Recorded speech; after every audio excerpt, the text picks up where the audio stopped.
This is my review of The Promised Neverland, Chapter 142, The Promise Made 1,000 Years Ago, Part 2.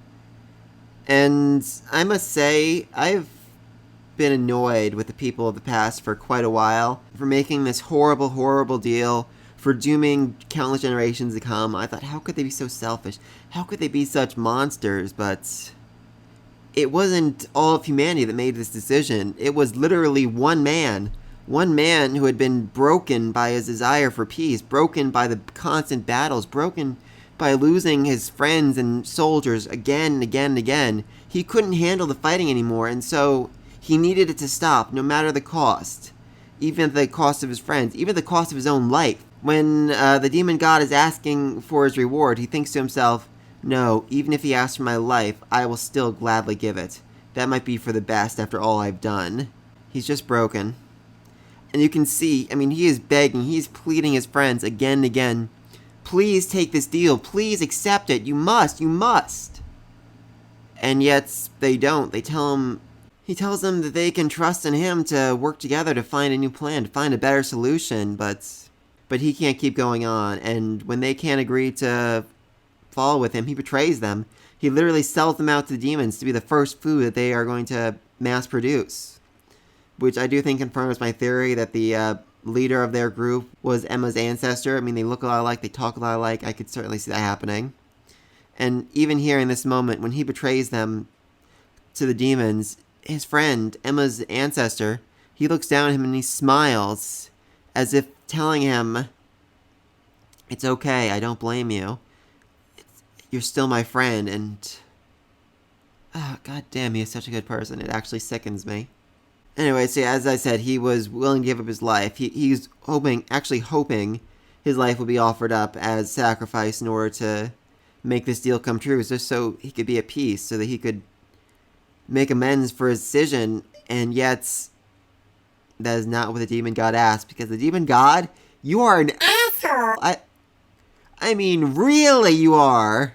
He's ordered to become the mediator, to never know peace, to always be reminded of the decision he made to abandon his friends. That's just such absolute justice. Most allies even said, you're dooming not just them, but their descendants to be trapped in this eternal hell for all time. And yet that is exactly what happened to him. Not just him, but all of his descendants are doomed to walk this path, to suffer again and again for decisions he made. It is justice. It is beautiful in a way. Which, I must say, really has me a little concerned about what the demon's going to ask of Emma. And we have 3 basic rules for making a promise with a god. You cannot overwrite a promise already made, so no merging the 2 worlds back together. You can't break a promise with him, which I am curious about, because for a while the plan was to break the promise with him, to find a way back in the human world to end the promise. The rules are you can't do that, so would there have been repercussions? Sure, war between humans and demons, whatever. Even the William Minerva said that's what would happen. You'd probably start a full-out war if that did it, but they'd literally be breaking the promise made of the demon god, which is apparently impossible to do, so would there be repercussions? Did the demon god just instantly kill you?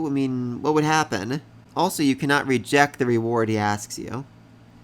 Which means that even if Ratri, founder, whatever, had tried to kill himself or whatever, he couldn't, because he was literally forced to do it for the rest of his life, and he couldn't leave the job, he couldn't flee it, he was forced, there was no way out of it. He was eternally trapped in damnation, as well as all of his descendants. So Emma has asked her favor, and now the question is, what will be the reward he asks? I always assumed he would ask for something Emma couldn't give, like the lives of her 2 best friends, and she'd say no, and he'd send her back home, and she'd have to find a new way to make peace, but I don't think that right now, because the wording she used is very concerning. She said, what I want is for all the children in the farms to go to the human world. Also, I want to make it possible for anyone to travel between the 2 worlds. All the kids in the farms. You see the problem there, don't you? Emma, Ray, Norman, their whole alliance, they aren't in a farm. They're out in the wild, so Does that mean they're going to be the only humans who remain? Because if so, that's going to be problematic. Honestly, I'm not sure what would happen then. If Emma, Ray, Norman, they're the only ones who are left behind. I mean, for one thing, that'd break Norman's deal with the demon general, whatever, so he could end up betraying Norman, which would be problematic. But then afterwards, there'd be, what, some 50 kids left in the entire world for all the demons to eat? I mean, that would just cause absolute panic and anarchy. The demon nobility couldn't control people. I mean, sure, you could argue, okay, what if they capture Norman, Emma, Ray, the whole lot of them, and they start mass-producing them? Yeah, even then, they could not produce, I don't think it'd be possible to produce enough meat for the entire demon civilization to survive. They would literally start starving to death, and it'd be absolute anarchy and chaos. I mean, yes, the demon nobles and evil-blooded woman, I mean, they can give their blood to others to make it so they don't have to eat human meat anymore, but I can't imagine they would actually do that. I feel like I'd much rather prefer, like 90% of the demon civilization to starve to death while they're setting up the new farms, so I could still see this moving forward in a pretty interesting fashion if that is what happens. It's going to be the demon nobility trying to keep order and peace and keep everyone from going to hell, while Norman and his hot lot are trying to, rise up the demons, tell them, oh, listen up, if you eat the blood of the nobles, then you will never have to eat humans again, and since there are only a few humans left, you'll be fine. I mean, sure, you can eat me, but that buys you, what, 2 months? After that, you're just going wild.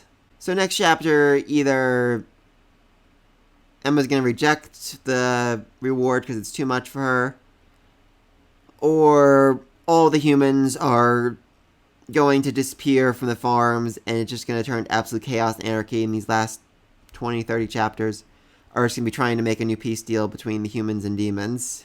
Honestly, I'm not sure what's going to happen, though.